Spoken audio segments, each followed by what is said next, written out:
નમસ્કાર, હું Rinku Prajapati public Indian ન્યૂઝમાં આપનું સ્વાગત કરું છું.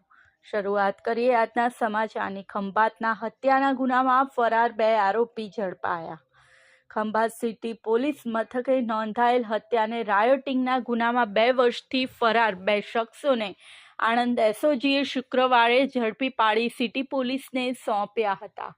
ખંભાત સિટી પોલીસ મથકે વર્ષ 2022માં નોંધાયેલ હત્યાને રાયોટિંગના ગુનામાં સંડોવાયેલ ફરદ્દીન ઉર્ફે જાફર વારિસખાન પઠાણ અને ઇરફાન ઉર્ફે ઇપો અયુબભાઈ મલેક બંને રહેઠાણ શક્કરપુરા કંસારી જવાના રોડ પર રેલવે ફાટક પાસે ઊભા હોવાની શુક્રવારે આણંદ એસઓજીને બાતમી મળી હતી, જેથી એસઓજીએ દરોડો કરી બંને શખ્સોને ઝડપી પાડ્યા હતા.